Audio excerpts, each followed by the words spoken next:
तपाईको आध्यात्मिक जीवनको साथी रुद्राक्ष टिभी। नमस्कार, रुद्राक्ष टिभी प्रेम सर्वासु साथमा र आजको सन्दर्भ 2082 साल दशैंको साइतको सन्दर्भ जस्तो घटस्थापनाको साइत कतिखेर जमरा राख्ने त त्यो साइत, यसैगरी फुलपाती भित्र्याउने साइत र दशैंको टीकाको साइतको सन्दर्भमा चर्चा गर्छु। यो भिडियोमा विशेष त दशैंमा अत्याधिक उत्तम फलिफाप हुने 4 राशिको सन्दर्भलाई पनि जोड्छु। राशिको सन्दर्भ पनि छ र तपाईलाई अति आवश्यक साइत, घटस्थापनाको साइत, फुलपातीको साइत, साथै टीकाको साइत, देवी विसर्जनको साइत यावत सन्दर्भ बताउँछु।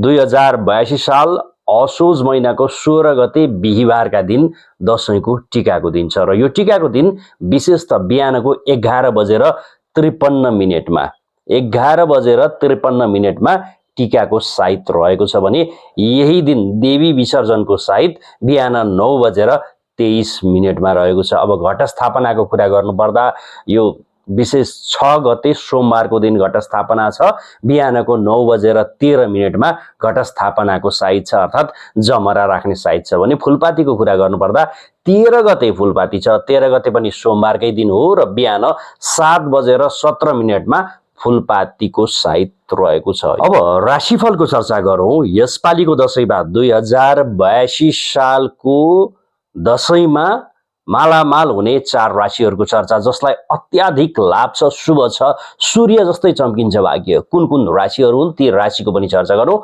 पहिलो नम्बरमा आउँछ मेष राशि। मेष राशिका लागि अत्याधिक उत्तम सूर्यको गोचर 6औं भावमा छ। 6औं भावको सूर्यका कारणबाट रोग, ऋण र शत्रुलाई परास्त गर्ने खालको बेला हो।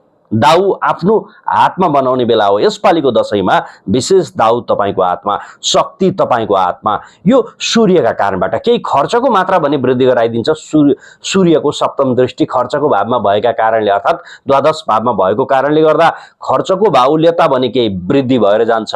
तर रोग, ऋण र शत्रुलाई पूर्ण रूपले प्रभावित पार्ने समय हो। लामो समयबाट औषधि उपचार गरिरहनु भएको थियो, रोग निको भएको थिएन, अबको पालो। यसपालिको दशैंबाट रोगहरू निर्मूलीकरणतर्फ लाग्छन्, शत्रुहरू परास्त हुँदै जान्छन् भने ऋणहरू तिर्ने वातावरणको विकास गर्छ। प्रेमी प्रेमिका हुनुहुन्छ भने यो दशैं तपाईका लागि सर्वाधिक उत्तम आमोद प्रमोदको समय देखिएको छ। विशेष त विद्यार्थी वर्गका लागि पनि उत्तम छ, गृहिणीका लागि पनि उत्तम छ, विशेष त प्रेमिल जोडीका लागि सर्वाधिक उत्तम। श्रीमान श्रीमती बीचमा पनि सुमधुर सम्बन्ध निर्माण भएर जान्छ। यसपालिको दशैंले नयाँ ऊर्जा, नयाँ जोश अवश्य पनि ल्याउनेछ। मेष राशिका जातक जातिकाका लागि तपाईले विचार गर्नुपर्ने विषय चाहिँ के हो भने तपाई मेष राशिको व्यक्ति 7.5 को दशा चाहिँ चलिरहेको छ। त्यो कारणले गर्दा दशैंमा पनि शनिबार पिपलमा जल चढाउनु तपाईका लागि सर्वाधिक उत्तम हुन्छ भने भुस्या कुकुरलाई भोजन गराउनु तपाईका लागि सर्वाधिक उत्तम हुन्छ। यो कर्म भने नछोड्नुस्। तर तपाईका लागि यसपालिको दशैं मालामालको समय छ, सूर्य चाहिँ चम्किनेवाला छ। तपाईको भाग्य बुझ्नु होला। यो विशेष मेष राशिको सन्दर्भलाई जोड्यो भने अर्को हो कर्कट राशि। कर्कट राशिका लागि तेस्रो भावमा सूर्यको गोचर। आँट, हिम्मत र पराक्रमको प्रशस्त मात्रामा वृद्धि हुन्छ। पुरुषार्थले भरिएको बनाउँछ तपाईलाई। तपाईको सफलता तपाईकै पुरुषार्थले, तपाईकै भाग्यले निर्माण गर्छ मित्र, बुझ्नु होला है। यसैगरी भाइ बहिनीसँग पनि अति माधुर्यको सम्बन्ध बनाउँछ। यदि भाइ बहिनी बीचमा केही मनमुटावहरू थिए भने पनि यसपालिको दशैंमा विशेष माता दुर्गाको कृपाका कारणबाट विशेष भाइ बहिनी बीचमा सुमधुर सम्बन्ध निर्माण गर्छ। केही नयाँ योजनाहरू बनाउन सक्नुहुन्छ भाइ बहिनीसँग मिलेर। भाग्यले पनि पूर्ण रूपमा साथ दिन्छ भने केही धार्मिक क्रियाकलापमा रुचि बनाइदिन्छ। मठ मन्दिरको दर्शन यावत सन्दर्भहरू, तीर्थयात्रा यावत सन्दर्भहरू जोडिदिन्छ भने दोस्रो भावमा बसेको शुक्रका कारण वाणीको प्रभावलाई निखारता ल्याउँछ। धन जो गर्ने वातावरणको विकास गर्छ। धन बढ्दै जाने खालको अवस्था, ढुकुटी भरिँदै जाने खालको अवस्थाको निर्माण गर्छ भने तपाईको व्यक्तित्वमा पनि पूर्ण रूपले निखारता आउनेछ। विशेष त यो कर्कट राशिका जातक जातिकाका लागि मंगलको दृष्टि कर्म भावमा परेको कारणबाट तपाईले गरेको पुरुषार्थले, तपाईको कर्मले नै तपाईको चर्चा परिचर्चा हुनेछ यसपालिको दशैंमा। साथै माता दुर्गाको विशेष कृपा तपाईलाई प्राप्ति हुन्छ। शुक्रको अवस्था दोस्रो भावमा, वाणीको प्रभाव, व्यक्तित्वको प्रभाव, सबै कुरा कुटुम्बसँग सुमधुर सम्बन्ध, कुटुम्बसँग भेटघाटको अवस्था बनाउँछ र धनको वृद्धि अवश्य पनि गराउँछ। मैले टीकाको साहित्यको सन्दर्भमा पनि राखेँ भने 2 राशिको चर्चा गरिसकेको छु। पूर्ण रूपमा 4 राशिको चर्चा गर्छु, जस मध्येमा 2 राशिको चर्चा गरिसकेको छु। अब बाँकी 2 राशि हुन्। तपाईलाई विशेष त चिना टिप्पण घरको वास्तु केही देखाउनु छ भने यो सम्भव छ। सम्पर्क गरेर स्क्रिनमा नम्बर दिएको छ, तपाईँ सम्पर्क गरेर कार्यालय आउन पनि सक्नुहुन्छ भने अनलाइनको माध्यमबाट देखाउन पनि मिल्छ। स्क्रिनमा नम्बर दिएको छ, व्हाट्सएप भाइबरको माध्यमबाट तपाईँ जोडिन सक्नुहुन्छ। अनलाइनको माध्यमबाट देखाउनका लागि भने कार्यालय आउन चाहनुहुन्छ भने विशेष त सम्पर्क गरेर समय लिएर कार्यालय आउन सक्नुहुन्छ। केही प्रक्रियाहरू भने रहनेछन्, ती प्रक्रियाहरू पार भइसकेपछि अवश्य हेरिनेछ। बाँकी 2 राशिको चर्चा गर्छु। अब अर्को राशिको कुरा गरौँ। अर्को राशि हो वृश्चिक राशि। वृश्चिक राशिका लागि सूर्यको गोचर एकादश भावमा। एकादश भावको सूर्यले विशेष त तपाईको इच्छा पूर्ति गराउँछ।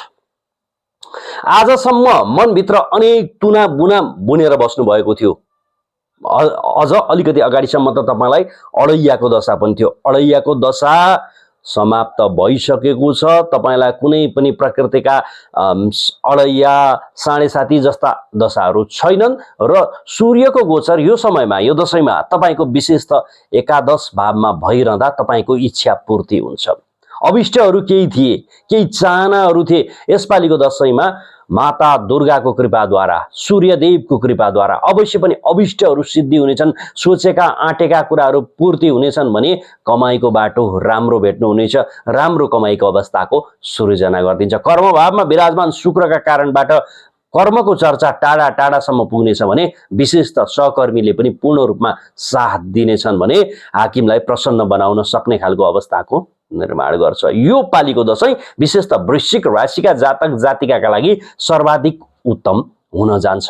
बुझ्नु है त। अब अर्को राशिको कुरा गरौँ। अर्को राशि धनु राशि। धनु राशिका लागि सूर्यको गोचर कर्म भावमा। ख्याति कमाउने खालको समय देखिएको छ। तपाईले गरेको कामका कारणबाट विशेष ख्याति प्रख्यात हुने खालको अवस्थाको निर्माण गर्छ। साथै यति मात्र होइन, मंगलले पनि पूर्ण रूपमा साथ दिएको छ। एकादश भावको मंगलका कारणबाट कमाईको बाटो र कमाईको पाटो पूर्ण रूपमा भरिपूर्ण हुनेछ। कमाईका बाटाहरू असाध्यै धेरै हुनेछन्, जसको कारणबाट धन सम्पत्ति वैभव ऐश्वर्य भरिनेछ र सूर्यको कारणबाट तेज प्रकाशको वृद्धि भएर जान्छ। टाढा टाढासम्म तपाईको कर्मको ख्याति प्राप्त गर्नुहुनेछ मित्र। यो कारणबाट यी 4 राशिका लागि सर्वाधिक उत्तम अवस्था देखियो। मेष राशि, कर्कट राशि, वृश्चिक राशि र धनु राशिका लागि सर्वाधिक उत्तम छ। 2082 सालको बडा दशैं तपाईका लागि उत्तम देखियो। साहित्यको विषयमा पनि चर्चा गरे भने कुन राशिलाई कस्तो प्रभाव पर्दैछ यसपालिको दशैंमा त्यो विषय र वस्तु राखेको छु भित्र। विशेष त चिना टिप्पण घरको वास्तु तपाईँ केही देखाउन चाहनुहुन्छ भने यो सम्भव छ। स्क्रिनमा नम्बर दिएको छ, तपाईँ सम्पर्क गर्न सक्नुहुन्छ। अनलाइनको माध्यमबाट देखाउन चाहनुहुन्छ भने व्हाट्सएप भाइबरको माध्यमबाट तपाईँ जोडिन सक्नुहुन्छ। केही प्रक्रियाहरू रहनेछन्, ती प्रक्रियाहरू पार भइसकेपछि अवश्य हेरिनेछ मित्र। विविध विषय र वस्तु लिएर उपस्थित हुन्छु नै। अहिले प्रेम शर्मा बिदा हुन्छु। नमस्कार। तपाईको आध्यात्मिक जीवनको साथी रुद्राक्ष टिभी।